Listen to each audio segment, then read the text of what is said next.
So in this video we're going to talk about similar polygons.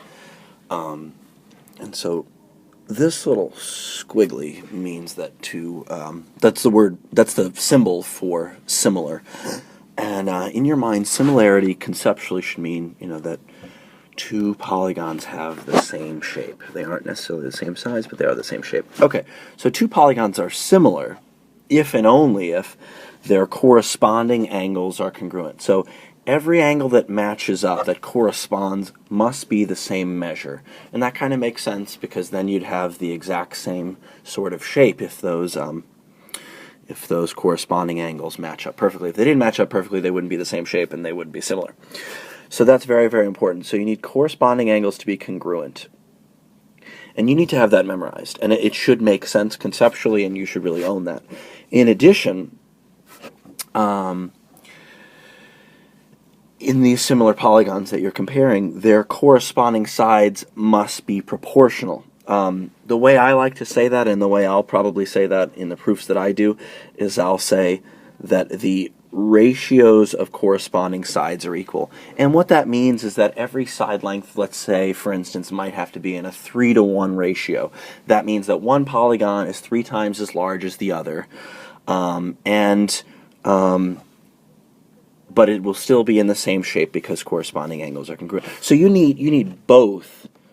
You need both of these facts, and you have to have memorized, and I'd recommend having memorized the things I have in blue. The corresponding angles are congruent, and the ratios of corresponding sides are equal. Really make sure that this slide makes sense. So now on this example, they ask, are the following triangles similar? And if you go back to the definition, which you should have down by now, that's like saying, are the corresponding, and I'm going to abbreviate, are the corresponding angles congruent? That's part of it. And then the other thing is, are the ratios of corresponding sides, and I'm abbreviating a little bit, are the ratios of corresponding sides equal? If you can show all of your work and answer these two questions to both be yes, then in fact the following triangles are similar, and then you can have a little explanation. So let's check out corresponding angles first. If you look at the diagram, you should always kind of have a knee-jerk reaction to kind of fill in the missing information. So one thing I noticed right away is that angle has got to go with that angle. Those are each 40 degrees. And then you might say, well, there's not enough information. These triangles are not similar. But you do know, in fact, that the sum of the measure of all the angles in a triangle is 180 degrees. So, like on triangle FHS, if you have 40 and 85, you've used up 125 degrees. So if you had 180 degrees, you used up 125. The remaining would be 55 degrees. So no assumptions here, just truth. We got that missing angle was 55 degrees. Oh, that's nice, because then those two corresponding angles are congruent. And if we check out the triangle ROX, R-O-X, we've used up 40 and 55. That's 95 degrees. So if we had 180 degrees in the entire triangle, and we used up that 95, there's going to be 85 left. Oh, sweet. Okay, so we're definitely halfway there. This is nice. Okay. The reason why I'm saying that is because the measure of angle H is congruent to the measure of angle O. So why I say we're halfway there is we've kind of shown this side, but we really haven't shown any work yet. We have marked up our diagram, but we should say something like, we notice that angle H is congruent to angle O. Really state what you see. We notice angle F is congruent to angle R, and we know angle S is congruent to angle X. Okay, so we do in fact have this left-hand portion. Corresponding angles are in fact congruent. So that's good. We're halfway towards saying if these two figures are similar. Okay, so now we need to look at the ratios of corresponding sides. Well, notice how I kind of marked in the angle so that I could see that correspondence. You can start to see, well, from F to H, that's kind of like the side length that's going in between the single tick and the double tick. That should be corresponding with RO. So kind of maybe put a square on both of those because we're going to see if those two correspond, if their ratio is the same as perhaps other sets of sides that correspond. So Fs should go with Rx. If you look at the tick marks, that should make sense. So maybe I'll give those a couple of little circles here. Do those guys match up? And we'll do a little triangle here with this last side's set of correspondences. I don't know if that's a word, but I'm going with it. Okay, so let's see. Let's look. We're always going to kind of compare the left triangle FHS to the right triangle ROX, because otherwise you might mix things up, and then you won't actually see if there is some sort of correspondence going on here. So I'll actually make a mistake, and I'll show you what I mean. So I'm going to go from FH to OR, and I'm going to say, is that the same as if I went from FS to RX? Notice how I'm going from the triangle on the left to the triangle on the right each time. And I'm saying, is that equal to HS to OX? And so I recommend you do this as well. You should really kind of, so we got triangle FHS. I recommend you do this, and triangle ROX. So I've always chosen to compare side length from FHS in the numerator each time to something in ROX in the denominator each time.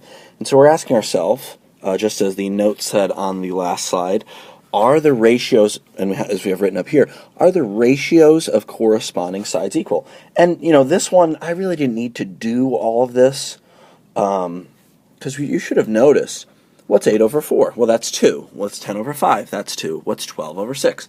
That is 2. So I might even erase my question marks. I was kind of asking a question, but now I know that the ratio of corresponding sides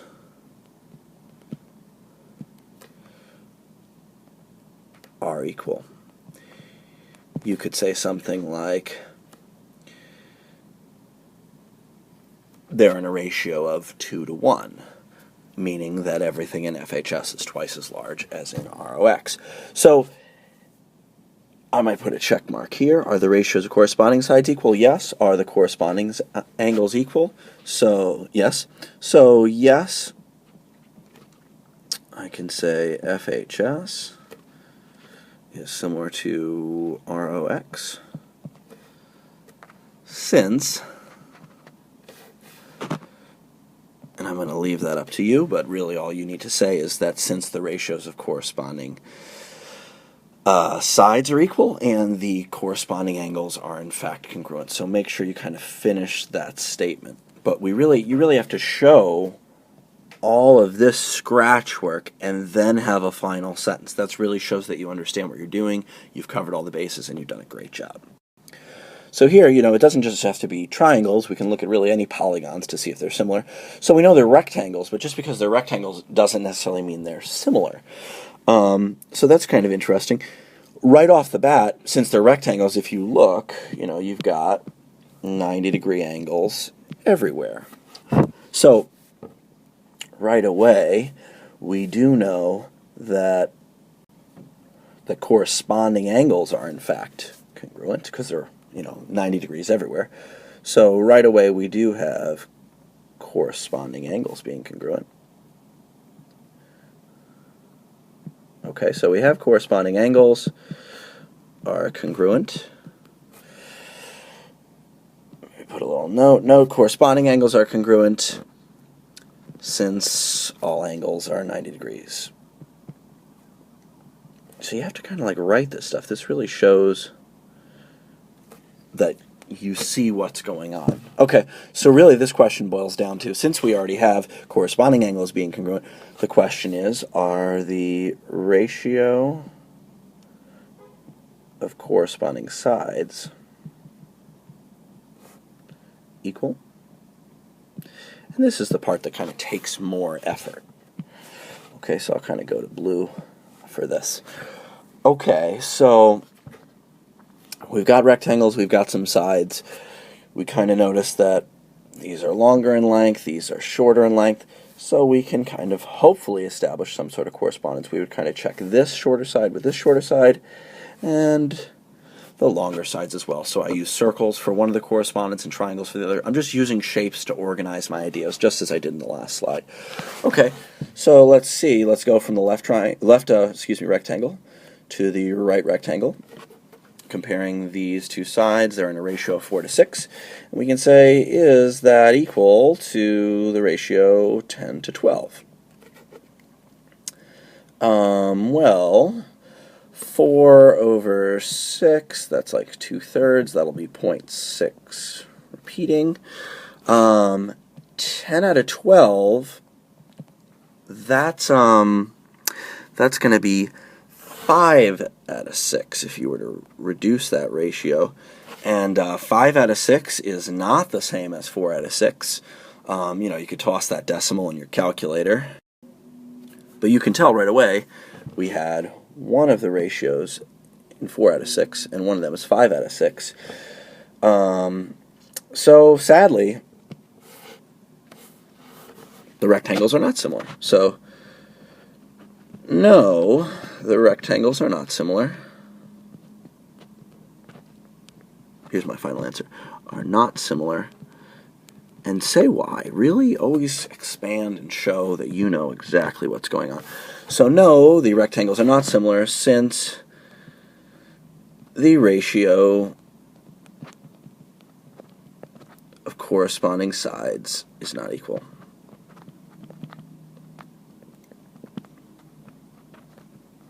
And that should be your final answer. Kind of box it, show that you know that.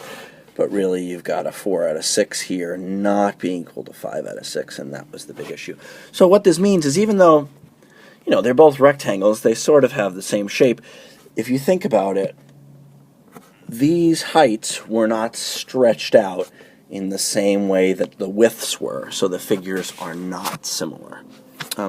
So it's kind of interesting. Now here in this problem, it's kind of interesting. We are given that the triangles are in fact similar. That's what that squiggly means. So now they aren't saying, are they similar? They're saying, we give you that they're similar. So you kind of have to freeze. Don't even go to the find, yada yada, find x. Don't even go there. You need to mark up, about 6 things before you go further, because there's a lot of information packed into this. We know that if the triangles are similar, we know that corresponding angles are congruent. So you can kind of see like, oh, angle O corresponds with angle A. So they must be congruent. That's 1 out of 6 things we get from this. We also know that angle S is going to correspond with angle B from this similarity statement. And then, last but not least, the vertical angles are going to have to correspond to angle OYB and angle SYA. Okay, so we have corresponding angles being congruent. So that's half of it, but we now also need to notice that the ratio of corresponding sides are equal. So if you look, the last 2 letters of triangle BOY are O and Y. So OY is going to correspond with the last 2 letters of SAY, which is AY. Okay. Similarly, AS, the first 2 letters of triangle say are going to correspond with the first 2 letters of triangle boy, so those 2 sides are going to correspond. I don't know what this one is, so I'll probably call it X, let's say. And then we have no choice, but these last 2 guys right here are going to have to correspond as well. So we can kind of circle those, and maybe I'll call this Y. Because if you notice, we need to find X and all the missing sides. So I noticed that there already is an X in the problem. So the X that I created up here isn't very good. I should probably change that. I might scribble that out and call it side M. So now we can solve for those missing side lengths, M and Y, and we can also figure out what X is. Let's find X first, because that's what they asked us to find first, and I think it'll be easier. So now look at all the information you've marked in, and you know that corresponding angles are congruent. You should have had an aha moment when we said that angle O corresponds with angle A. There's an equation right there because those angles are congruent, because these triangles are similar. So we can say, if you really want to be thorough, you could say something like angle O is congruent to angle A. Angle O is 60 degrees. Angle A is 2x plus 14 degrees. Now we may solve for x. To isolate x, this should be quick. Subtract 14, we're at 46 is twice x. We don't want to know what 2 times x is, we want to know what 1x is, so we'll divide by 2. So x is 23. Okay, that's cool. And that 3 could be a little bit more clear, okay? So x is 23. Now we need to find the missing sides. So to find the missing sides, we already marked in which sides correspond from the similarity statement that was given. So you really have to notice that there is one pair of sides where they're actually both numbers. We're actually getting a ratio we need. We notice that OY corresponds with AY, and those are both numbers. So we know these triangles are in a 3:5 ratio. Why? Because the triangles are similar, and we have 2 corresponding sides, and we know the ratio of corresponding sides is equal. So we can now kind of feed off of that 3:5 ratio. We can feed off of that twice. We can use the 3:5 ratio, always going from triangle boy to triangle say. So 3:5, and then go back to boy, and we'll use a couple more corresponding sides here. M to 10. And if you want, notice how I'm using an equal sign. Always make sure you do that. Instead of calling it M, I'm just going to call it OB, because we're trying to find the missing side. Or no, we'll call it M. It doesn't matter. So we've got 3:5, M to 10. We've got a 3:5 ratio again. And the other corresponding sides are Y to 8. Now you got to be careful. I said I was going to make a mistake earlier in this video, and I didn't. But just to be clear, if I said something like 8 to Y, here's my mistake.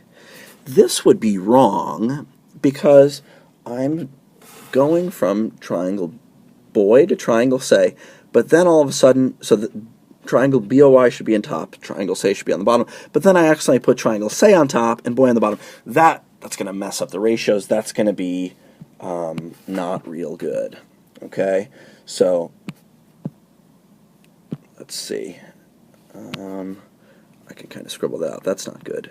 We'll go 3:5 and Y to 8. So always make sure you have that correspondence. Kind of like, you know, when you're finding slope, you've got to make sure you have everything lined up and have that correspondence as well. So then we can cross multiply. 3 times 10 is 30. And that equals 5M.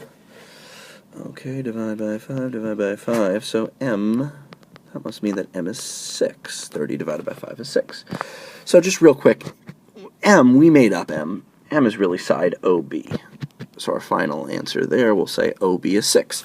Okay, we can solve the second one via cross multiplication as well. Remember, you can only cross multiply when there are 2 ratios and an equal sign. So we can cross multiply here. 3 times 8 is 24. And then we have that equaling 5y. Divide by 5, divide by 5. All right, so y is, well, how many times does 5 go into 24? 5 times 4 is 20. And there's going to be 4 of those left over to get us to 24. That's 4/5. Another name for 4/5 is 0.8, but we'll rewrite it as 4 4/5. Or 4.8. And so last but not least, really tell us what that means. That means that that missing side BY is 4.8. And then always just kind of go back and make sure, did you answer the question? We found X, we found X, we found the missing sides, we are done. Now this one's for you. Just make sure you start out marking up your diagram. You should always do that. Make sure you react to the givens. So you should kind of train your eyes up here and do a lot of marking up before you travel to finding anything else in the problem. So set yourself up for success.